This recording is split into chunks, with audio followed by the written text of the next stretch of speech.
किसी फ्लैट की रजिस्ट्री होना कितनी जरूरी है, उसको आज हम डिस्कस करते हैं। मैं सुरेंद्र खरिया हूं और मैं नोएडा में एक प्रॉपर्टी कंसल्टेंट हूं।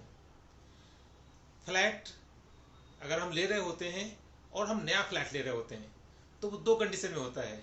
या तो बिल्डर के सारे डॉक्यूमेंट प्रॉपर हैं और उसके जो फ्लैट वो बेच रहा है उसकी रजिस्ट्री आपके नाम पे करा पाता है, उस फ्लैट में कोई प्रॉब्लम नहीं है, इट्स एब्सोल्युटली ओके।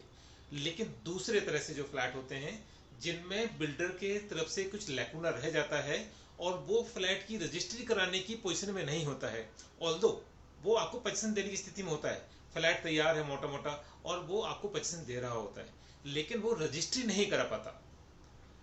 आप उसका पोजीशन ले सकते हैं, रह सकते हैं।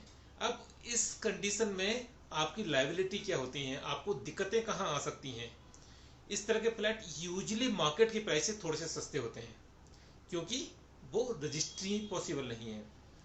इसमें जो प्रॉब्लम आती है, कई बार इसमें बैंक लोन नहीं करते क्योंकि बैंक को सिक्योरिटी नहीं होती है कि प्रॉपर डॉक्यूमेंटेशन इस प्रॉपर्टी का हो पाएगा। दूसरी प्रॉब्लम आती है कि आपने अगर ले लिया और खुदा ना खास्ता आपको सर्टेन टाइम बाद, साल बाद 2 साल बाद बेचना पड़ा और उस टाइम भी रजिस्ट्रियां ओपन नहीं हुई तो आपका फ्लैट भी सस्ता जाएगा, बायर बड़ी डिफिकल्टी से मिलेंगे और कई बार बैंक लोन नहीं होने से बहुत सारे बायर की चॉइस से बाहर हो जाएगा। दूसरा, अगर बिल्डर ने भी किसी रीजन से उसका रोका हुआ है ट्रांसफर वगैरह तो फिर आप उसकी लिक्विडिटी की तरफ बिल्कुल भी नहीं जा पाएंगे।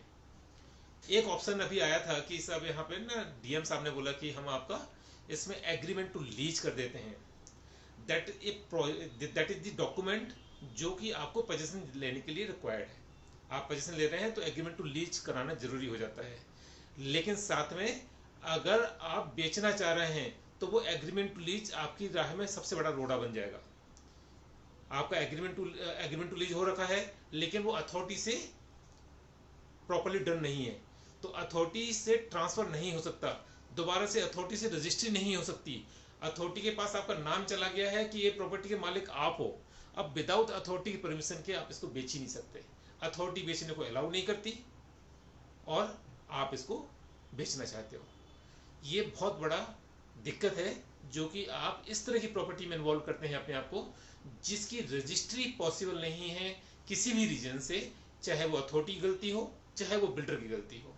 इस तरह की प्रॉपर्टी में जाने से पहले आप थोड़ा सा ध्यान दें और कोशिश करें कि इस तरह की प्रॉपर्टी में ही जाएं जहां की रजिस्ट्री पॉसिबल है। Thank you. मैं सुरेंद्र खरिया हूं और मैं नोएडा में एक प्रॉपर्टी कंसल्टेंट हूं। मैं आगे भी बात करता रहूंगा।